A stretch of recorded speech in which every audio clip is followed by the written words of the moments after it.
Today I'm going to be tearing into a Kawasaki Brute Force 50. We're going to start by tearing the top end apart. I've obviously got the clutches off at this time. Check my other YouTube videos to see how we remove those, and we've rebuilt those clutches. We're also going to tear down into the bottom end, the charging system over here, the stator, and then obviously the transmission, water pump, everything in the bottom end. So we're going to start by removing the cylinder heads here. We've got the rear here, we've got the front on this side, we've got our intake boots here, our intake manifolds that are still on our engine here. We've got our shift mechanism here. So start with the rear. I'm going to go ahead and mark all of this stuff so that we know, going back together exactly, just real quick, where everything goes. Okay, we've got 10mm bolts over here. We've got some 8mm bolts. We're going to remove these covers here, which is a 8mm bolt there. And then you can see the reason why we pull these valve covers off is because we've got 2 bolts in there that we've got to get to.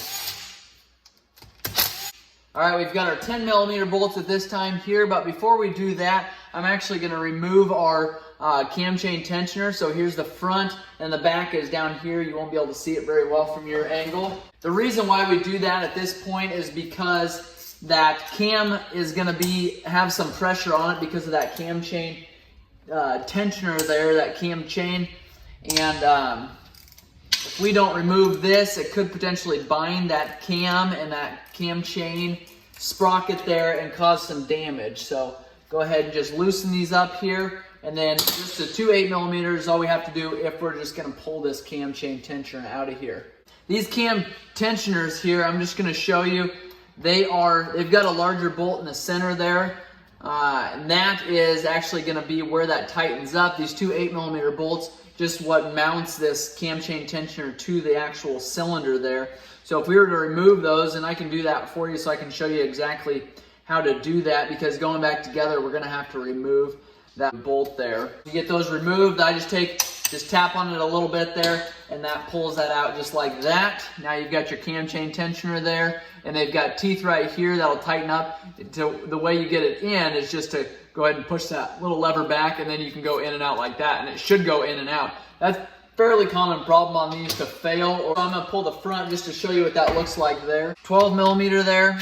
Take and loosen that up. Now underneath of there, we've got a washer and then a long spring. We've got a small shaft that goes down in there, and it won't be able to pull out unless we grab some small pliers, but that's kind of what pushes on the actual tensioner part of it. Get that back on there then, just so we keep everything together. I'm just doing a couple screws in there, and you just screw it in like that. It automatically pushes pressure on there. So we've got that removed. Now we're going to go and remove these 4 10mm here. We have these removed now. You want to make sure you don't use anything stronger than a rubber mallet there, or a plastic mallet. This is aluminum, you will break that cylinder head cover here if you use anything that's too strong on this head. Go ahead and pull this up, make sure all these are loose. Feels like we got one threaded in. Go ahead and pull that up. Underneath of there is our rockers, and there's your adjusters there. I should have showed you how, and I think I've shown you on a separate video how to adjust valves on a Brute Force. We'll set that aside. Make sure our valve covers there are kept with that, and then we've got our cam here. This is again in the rear, and because of that cam chain tensioner being off of there, we'll be able to pull our cam right out of there. So I like to put that chain right there in the center, and then just pull that cam off that way there. Now, if we're not getting down clear into the bottom of this motor, you want to make sure you hold that cam chain up. And I'm going to take a screwdriver, stick it through there. You want to make sure you don't damage anything when you do that. Okay, underneath of here, we've got your 2 exhaust valves. We've got your 2 intake valves there. We've got your spark plug, obviously, over here. And I'm going to go ahead and remove those head bolts. One in the back here for an impact socket. It's hard to get on there. And then we've got an 8mm over here. Now this head is ready to come off there. A lot of times you can just put a finger or a thumb on each side there and just kind of walk it off just like this. You won't be able to go up very far because of that cam chain, but you can scoot it up just like that. Now we've got a coolant line that runs into this head here. We'll go ahead and remove this line from over here on the front cylinder. Get that coolant line off of there. And now we can just probably pivot this around. This coolant line here is sealed with a rubber O-ring there that can make it fairly difficult to pull off of there. So we've got it removed. We've got a line going to the front cylinder head here, that smaller one. Now we've got the thermostat here. Okay, we've got our rear cylinder head here ready to come off. And you can just take and slide it off like that. Cam chain, if we're trying to keep that up again, just slide that up now. So we've got our cylinder here. We've got a handful of 8mm bolts around to remove here. All right, this cylinder's ready to slide up here. Just got 3 8mm bolts there on this side that need to remove. We've got an oil passage here that can be slid up. We've got our head gasket here. It's a tin gasket. That can be thrown away. Obviously, we're not going to reuse that. Then just take and slide. Well, we got our cam chain guide right there. That's the rear. There's 2 of those in each cylinder. Here's the other one that we won't be able to get to until we get down into that bottom end farther. So, all right, we're going to we've got our cam chain right here. We've got our guide here that's actually will hook right into our cylinder there. That'll cause us not to be able to pull it out. So you got to make sure you've got that off to the side there when you're going to remove this cylinder.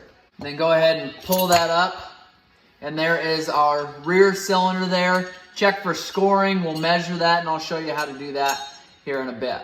Got our piston to pull off here in the rear. And then that will be it that we'll do for the rear. We'll do the front now. To remove the piston, you find the groove that's in the side. Doesn't matter, either side's fine, but they both have a groove. But then just take your finger, and I like to put it over top of that snapper, that circlip there, so that it doesn't go flying across the room, and they tend to do that unless you cover over top of it. The thing, if you are just pulling the top end, what I like to do at this point, obviously have this all cleaned off. I didn't realize it was so dirty in here. If we weren't tearing it all the way down, I would have definitely cleaned that off before this point here.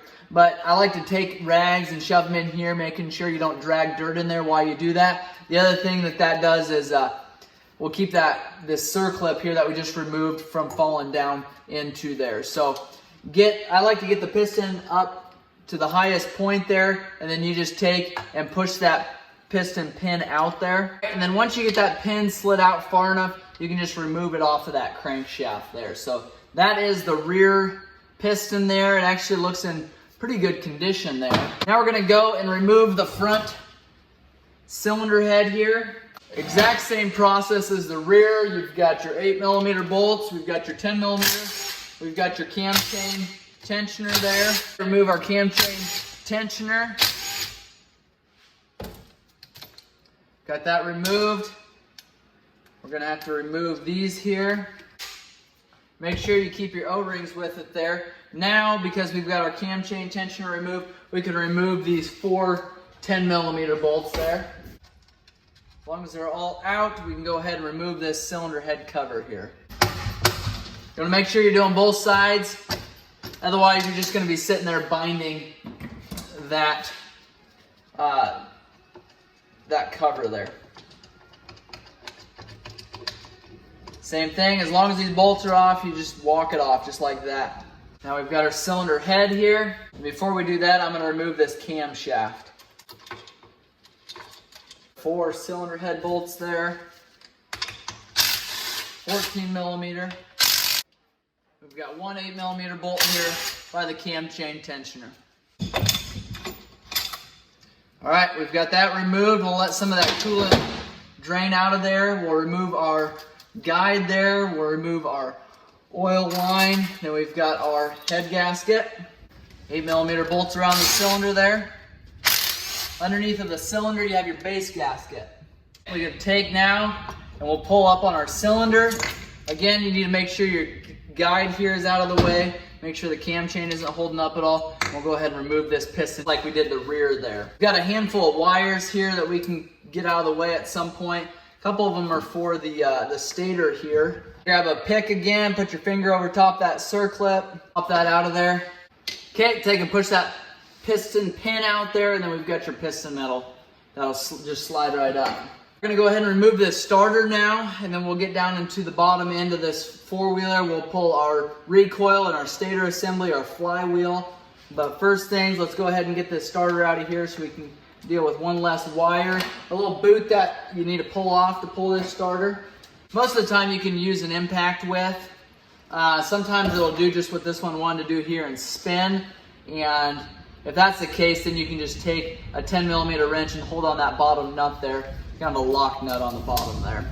We'll take 8mm here. These two will come off. We've actually got an air duct right here that goes to our clutch assembly that we're gonna have to remove. It's 4 10mm. We can just take and slide this starter off. There's an O-ring that seals the starter right on the engine case here. So it sometimes can give us a little bit of problems, but if you grab a rubber mallet, just kind of tap on it there. Make sure you don't get those wires included in there and break those when you're tapping on it. Just take and remove that starter there. Make sure it spins freely, make sure there's no issues there. I'm gonna take and remove our shift mechanism here. And a couple of different ways you can do that. What I'm gonna do is just take and remove this 10mm, lift this whole thing off together. A lot of times that'll take a large screwdriver there or a pry bar and just kind of slide that off of there. Shouldn't be too terrible difficult. You can put a little WD-40 on there if it is. We've got our shift linkage there. I'm gonna tip this up now. I'm gonna get into our stator and flywheel assembly. Get that to a spot where you can see it. We've got 4 10mm bolts around the outside there. Slide that recoil off.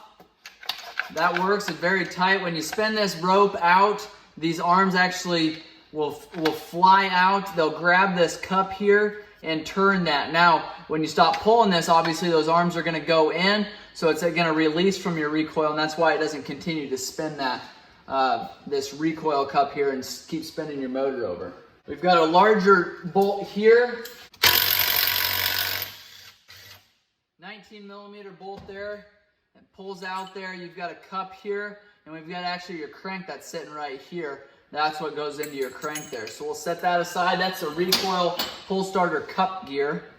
We've got your water pump down here. To drain your water pump, we've got an 8mm bolt that's here, and we pulled that out when we pulled this motor just so we didn't have more coolant draining. Go ahead and remove this water pump cover. 4 8mm bolts there. Underneath of there is your water pump. Again, a gasket here that needs removed, and this will need cleaned up there. Take and spin that slowly. This is an aluminum impeller, so just be really careful you spin that the right direction. Make sure you don't just zing it on there and break off that impeller. And then we've got your impeller shaft down here. That'll just come out when we remove this cover. We've got 8mm bolts all the way around here now. Okay, it looks like we've got 11 bolts. After we got the water pump off of here, this water pump cover, and not including this cable mount here, we've got 11 8mm bolts all the way around here. Okay, a couple different spots you can tap with the rubber mallet. One of them being over here. You've got a little tab there. Another one being over here. Then this place is nice because you can kind of just get your hand in behind there.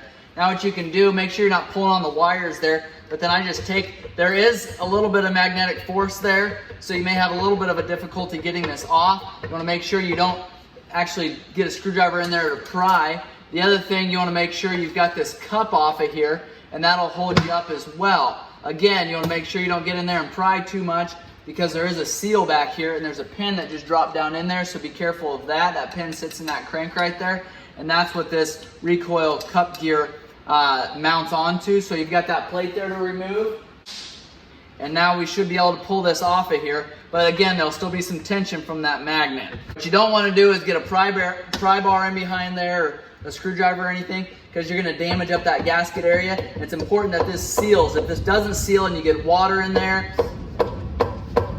you're going to have some electrical components fail on you.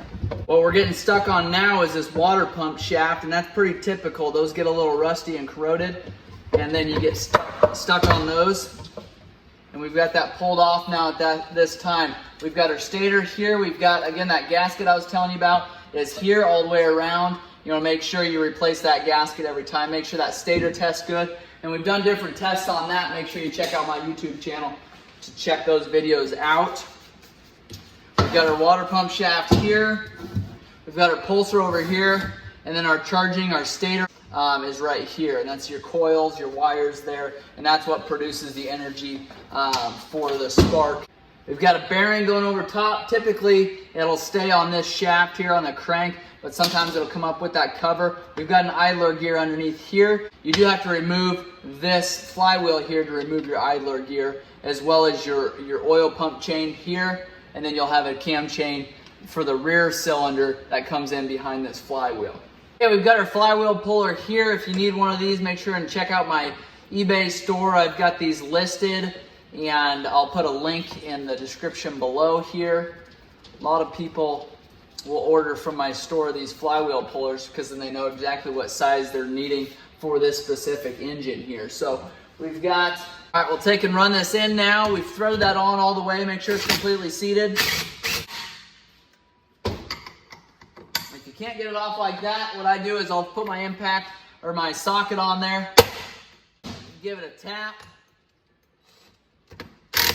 and then a lot of times they'll just pop right off. The other thing we could have done is grabbed a bigger impact there. It would have done the exact same thing, would have popped it off. But instead of getting the other impact out, I just put that socket on there, give it a tap, and it'll pop right off. Now we can get our idler gear off there. We're going to take and spin our flywheel puller off. And it's got a place here to put a wrench to snug it up even tighter. Typically, if you take and completely seat it, as long as you've got a good seat on there. Okay, and then you just take and slide that flywheel off just like that there. And behind there is your starter gear. It's a one-way gear. It'll only turn one direction. Looks like that underneath there.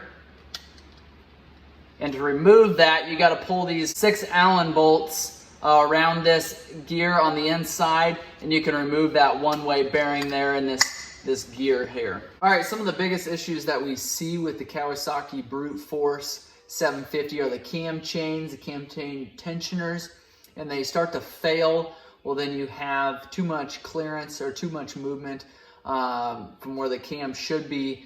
This bottom end here where we've got our cam chains, this is our cam chain going to our rear cylinder, cam chain going to our front cylinder is over here. We've got our cam chain that runs down to the crank that controls this cam chain. Then we've got a chain that goes down to our oil pump here. So several things that could potentially go wrong. I believe, in my opinion, that is where Kawasaki is screwed up. We've got way too many chains in here, way too many parts that could potentially go wrong. I'm gonna go ahead and pull this oil pump. I'm gonna pull this chain going up to our cam chain here, and I'm gonna pull that rear cam chain there. This cam chain tensioner here, we've got 2 8mm bolts there. We've got this guide here, it's a small guide. We've got a tensioner here. Go ahead and pull this at this time. That tensioner is out. You can see it's spring loaded in there. We've got the guide down here. Again, all parts that can go bad. These guides start wearing and you have too much slap in that chain. I'm gonna remove these oil pump 8mm here. Oil pump is off now with that chain. Got a couple Allens here. These 2 Allens will remove this guide to the left of this chain here. This isn't a moving guide, this one is stationary. Snap ring pliers here to remove this one. Pull that guide off there. And we've got another snap ring here. That one's off. Okay, we've removed these 2 Allens here. There's a little plate that is underneath of that gear. Okay, once we get that clip off of there, I'm gonna pull this oil line here. I'm gonna pull our oil sensor here. I'm gonna grab this plate.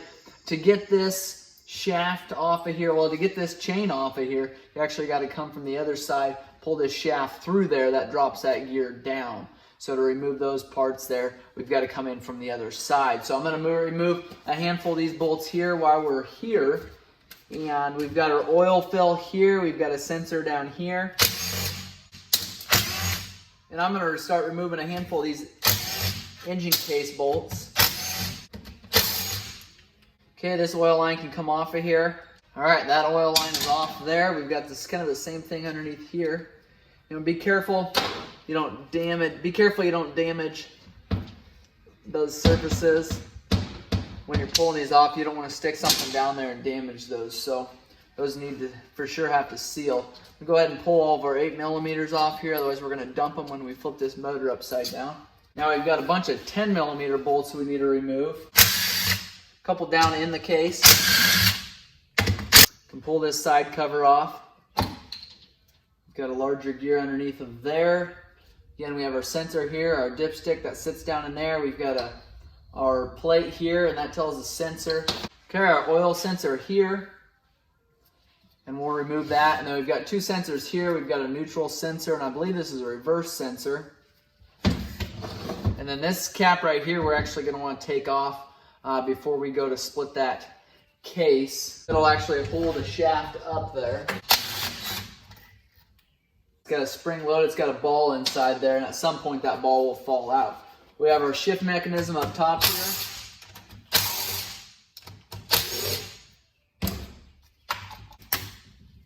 Okay, we've got our shift mechanism off there. We've actually pulled it off of this shaft, and this shaft will go back and forth in there. That's that ball that I was telling you about. That's moving that ball around there. So, all right, I'm gonna flip this up. We're gonna pull these bolts off here and pull this side of the crankcase off. Got a sensor here that we'll remove. A couple 8mm up here. This is behind the primary clutch. Got a sensor we pulled off there, speed sensor, and then that plate will just pop right off of there. Underneath this cover here is how we'll pull that other cam chain, and then that cap will just pop right off of there. Wipe the dirt off because you don't want to just take and dump dirt down in there. Grab one of your 8 or 10mm headed bolts there. Thread that on.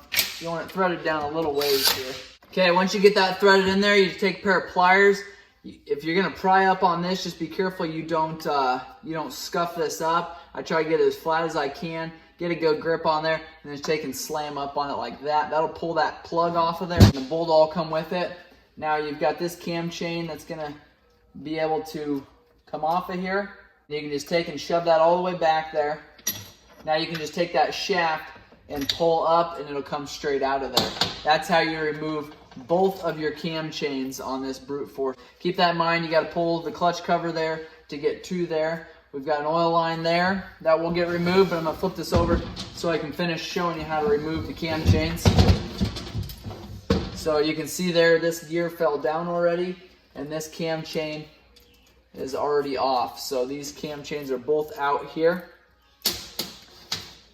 And then we've got this guide that's still on there. We've got an Allen that comes in from the other side there that we've got to remove.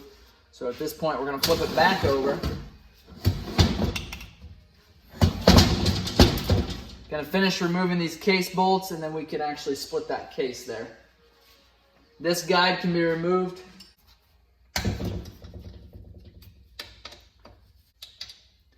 That is the front guide there. Got an oil line here. Again, same as the other side, just be careful you don't damage that. They are a brass tube, so they damage easily, they bend easily. Okay, we'll take and pull these off. We've got I've got an 8mm up top here by the cylinder. I'm gonna take a rubber mallet. You can see it already split apart there. One thing I'll warn you, hitting on this part here, this is where our starter was. You gotta be really careful because that's an easy spot to damage. So keep that in mind when you're removing that. We are gonna have to remove this Allen over here. All right, we'll get this Allen removed. We'll keep that close by because when that shaft comes out, I'm gonna put that right back on there.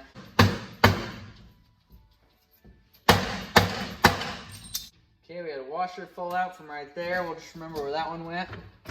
And then when we get to this point here, just to keep those gears from going all over the place, I like to take and set that motor just like that. Then you just take and lift up.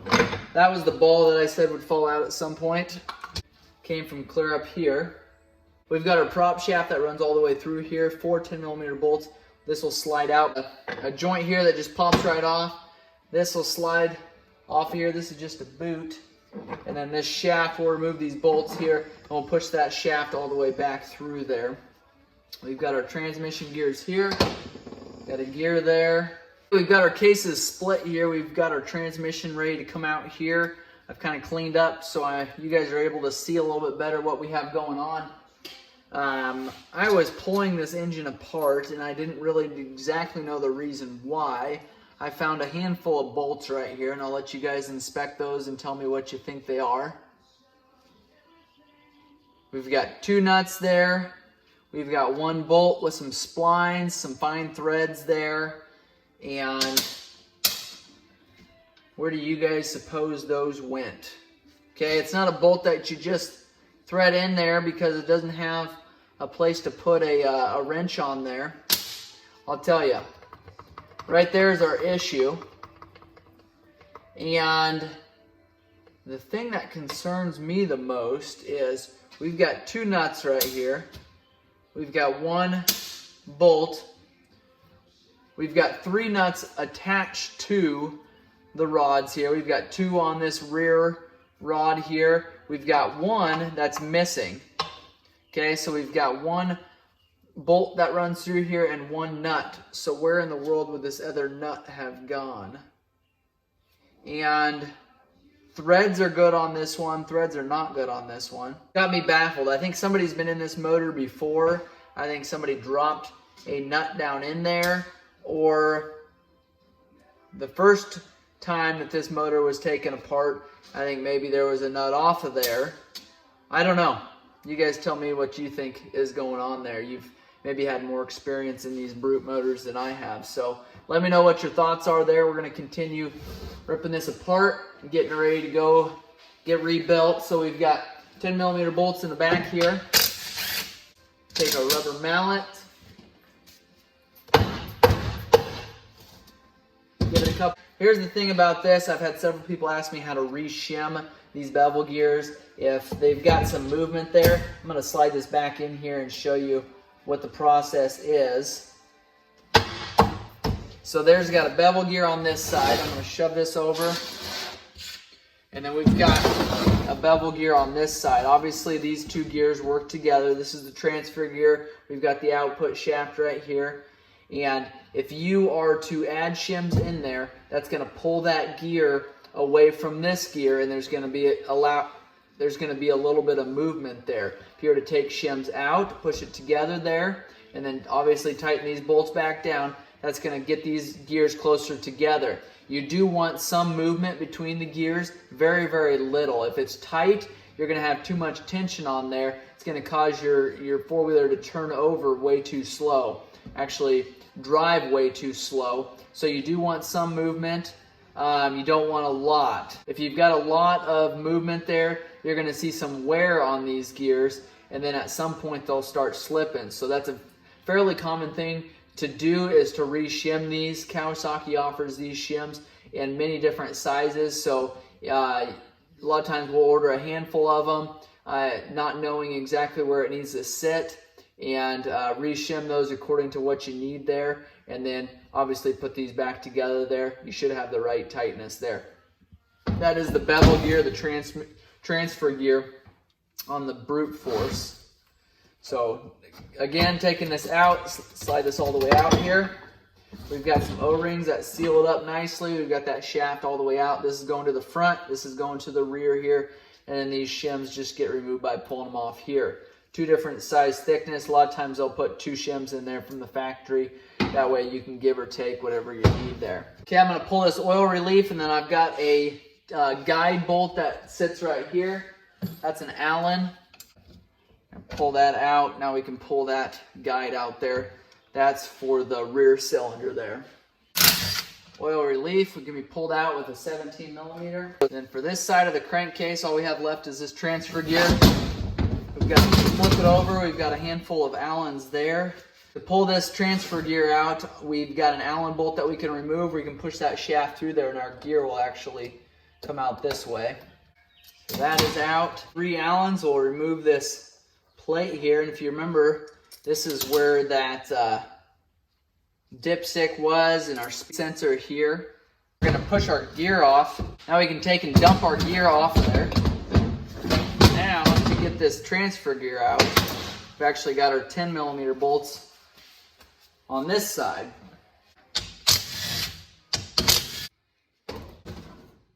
Okay, now we'll grab a rubber mallet, finish tapping that out. Now that side of the transfer gear is out. That'll go with the prop shaft. We've got our 2 sensors up top here, 2 14 millimeters.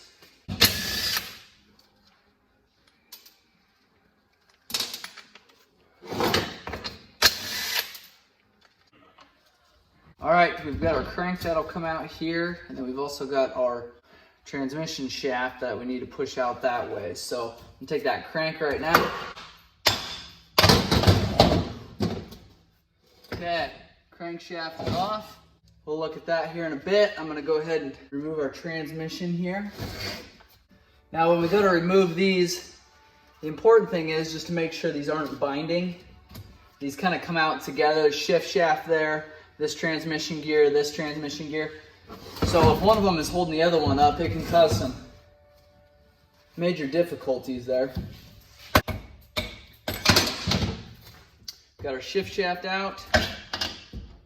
Got one transmission gear set. Okay, and that side slid out there. So that is the transmission. You can see when we were pulling that other one out, that longer shaft there, this bearing actually started working its way out at the same time. So it didn't damage it there, just kind of good to keep an eye on stuff like that. And that is the crankcase split on a Brute Force. Got our transmission aside there, our crankshaft.